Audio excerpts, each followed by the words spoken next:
Hello, everyone. My name is Victoria Dittmar, and I'm a researcher with Inside Crime covering Mexico. I am here today with Stephen Dudley, our co director, to analyze the aftermath of one of the possibly biggest security operations in Mexico in years and the wave of violence that followed almost immediately.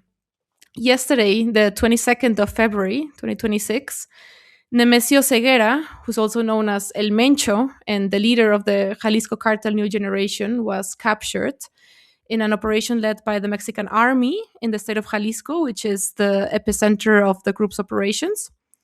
And he later died from his injuries while he was being flown to Mexico City. And just within a few hours of this happening, the CJNG, the Jalisco Cartel New Generations, took the streets, setting up major blockades on very important highways, shutting down entire parts of cities and several states, but especially in and around the city of Guadalajara, which is the capital of the state of Jalisco, again, where this group has its epicenter of operations. And also engaging in shootouts with security forces that lasted well into the night.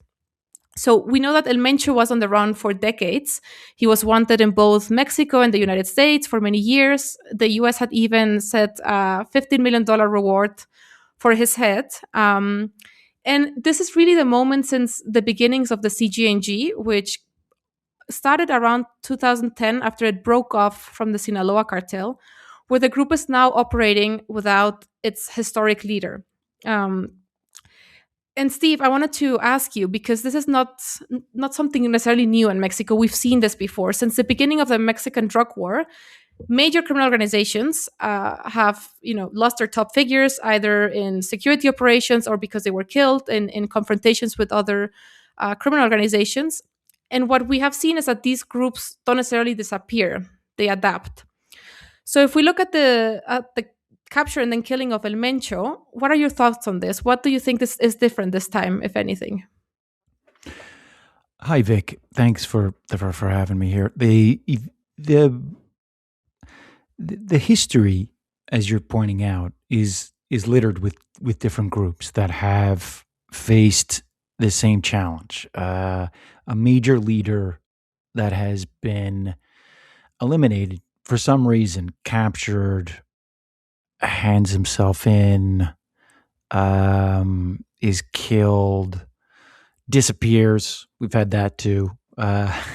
You know, so a bit of everything. And the results are mostly that these groups atomize and I would say mostly dissipate in their power. Because once you atomize, then obviously you don't have the same geographic reach.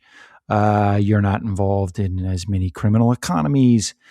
It doesn't mean you completely disappear, but if you take the Zetas, for example, which was a group that at a time I think a lot of us looked at and said this group is invincible. Look at the way that they operate and how quickly they've expanded. They expanded in a way that is very similar to the way that the Jalisco cartel expanded.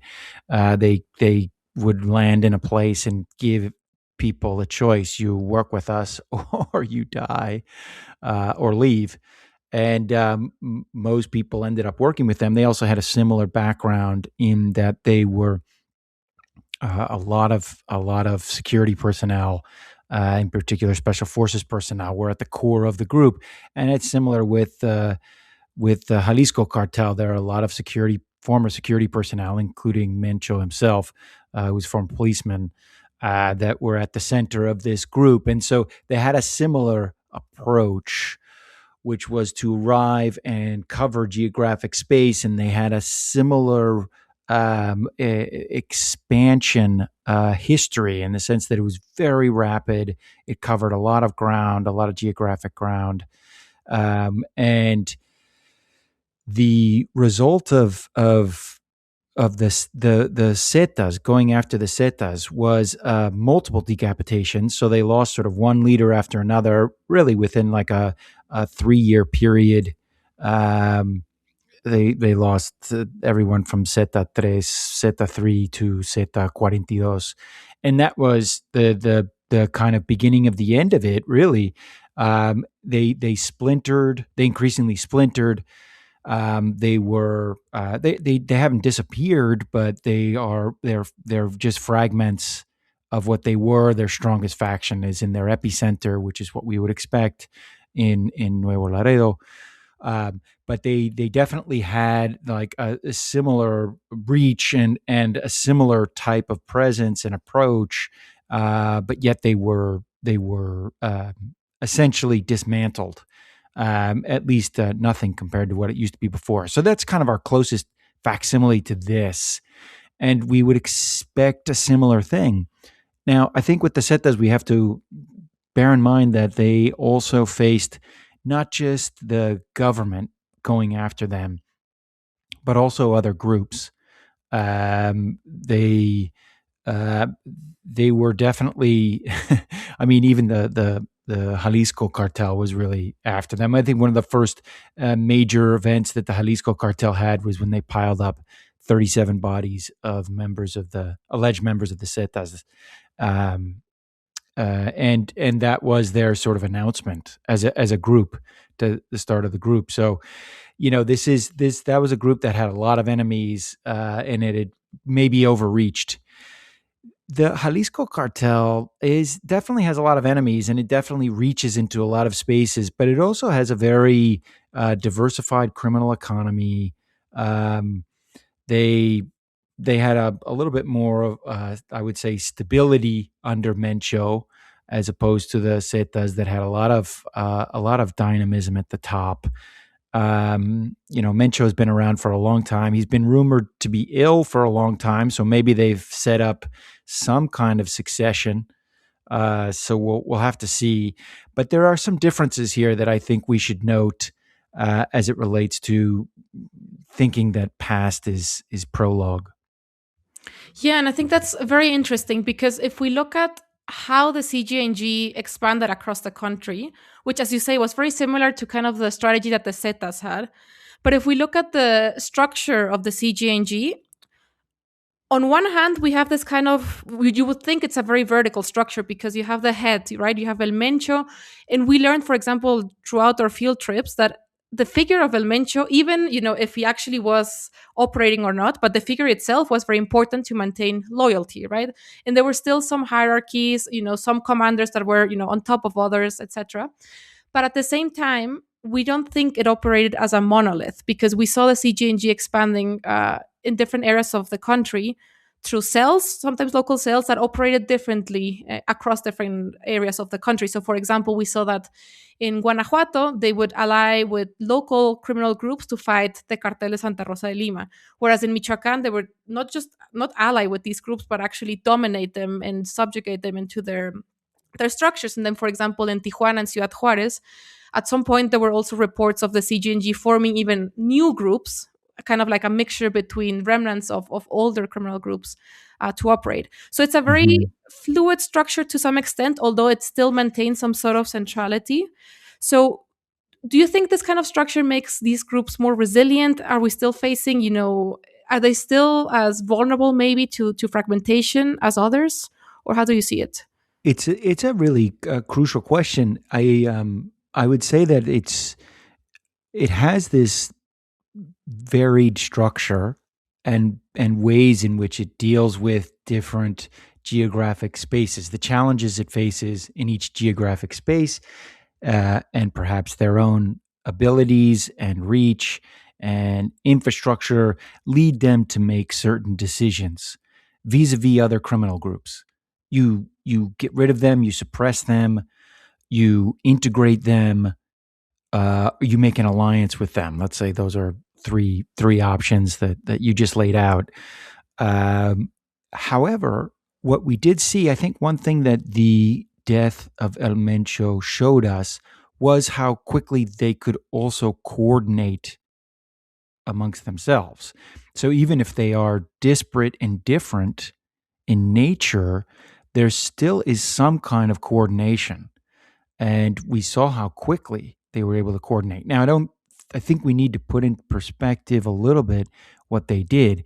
Mostly blockades on main thoroughfares, Yeah. and that is Mhm. important, of course. Yeah, you stop cars, you eject the people in the cars, you burn them, you stop public buses, you do the same, you block main arteries of cities, you begin to slow down everything that's happening in the city, and that's a distraction that helps leaders get away if they're trying to escape. There's a whole series of things that it does for you. It sends a message about who's in control. Certainly, with social media these days, it leads to widespread panic and the belief that they are in far more places than maybe they actually are. So it's just one of these things that has a lot of impact. But the point is that they were able to coordinate those. They didn't, I should note, attack many hard targets. So, like military installations, they didn't attack those, or police There were a stations. few. There were a few with Guardia Nacional in With Jalisco. there were Mhm. some interactions with Guardia Nacional. But did they coordinate an attack on a police station? No, which is something we've seen, which other guerrilla groups would do, or other criminal groups might do on a specific occasion. But this was unprecedented and on another level on the quickness, the coordination, and the reach, and that is definitely startling. Now, does this? I mean, does this mean this group is more resilient? I'm not sure. I think in some ways it reminds me of the Zetas, of course, but it also reminds me of the Urabeños, or the Clan del Golfo, as it's called. There are so many names for this group, but it is the main group in Colombia that has created a federation of sorts. And it's not operated by a single player, but rather a kind of board of directors. They have a really varied criminal economy below them, a very federalist type system where you have different cells that are working, that are part of the group, or that are semi-independent, or even independent in their allies. So in that way, it is a model that you described, that the CJNG was implementing in Mexico. So, in that way, maybe they resemble more the Clan del Golfo, which is an organization that has shown itself to be very resilient over the last more than almost two going on 2 decades. It's an amazingly resilient group. Yeah, for sure. And I think I wanted to jump back a little bit on, you just mentioned social media. And I think in this case specifically, this was very striking to see because as all the news were coming out, uh, a lot of it was on social media because official communications were a bit slow in coming out. AI generated content and misinformation was out there, but to an extent that I perhaps haven't seen before, especially in these times of crisis. For example, in the case of Guadalajara specifically, there was a story that the airport, the local airport, which is an international airport, had been taken by the CJNG, and there were a bunch of videos. Some of them were true of people running, but then others weren't true. Of some of them were showing people with guns entering the airport. There were AI generated images of planes on fire, which obviously creates a sort of, well, a big sense of panic amongst the population. It possibly also complicates how authorities react. And as you said, Steve, it may, over. You may have an idea that the presence of the group is much wider than it actually is, right? So I think for me, this is kind of an example of how these crises will unfold in the future as well, right? We have what's happening on the ground, but then we also have this technological innovation with AI, but also with other technologies that the CGNG has also kind of been a pioneer in implementing in terms of when it, in the various battlegrounds that it has. So how do you see this? Is it now more difficult to deal with these kinds of crises than maybe 5-10 years ago when we saw what happened with the Zetas or even with the Sinaloa cartel? I don't think there's any question that it is. I mean, everything from drones to the use of artificial intelligence to produce fake attacks, where you could draw authorities, um, who knows? You certainly could draw the authorities with these AI generated videos. You could, at the very least, terrify civilians because they were being shared widely. So it services your ends in a lot of ways. To how things are, how money is laundered, all of the mechanisms that it's laundered. So there are a lot of different ways in which the modern world is making it much more difficult to take on groups like the Jalisco cartel. No question about it, across the board. For sure. And I think, I mean, one of the questions that remains, I mean, it's important to mention that today or around this week, it's exactly 1 year since the US designations of these groups, the CJNG included as terrorists, came in. And it all came in this conversation and debate about their role in the fentanyl trade. And I think many people are also asking themselves if El Mencho's capture has any impact at all. We know the CGNG is hyper diversified. Fentanyl is just one of the many ventures that it's in. We've seen it that the group is involved in fuel trafficking, various extortion rackets, extensive money laundering operations, even timeshare frauds, right? So as we start to think kind of ahead and start to anticipate, how do you see, Steve, these criminal economies? Do we even expect anything to change with El Mencho gone in any of these different ventures?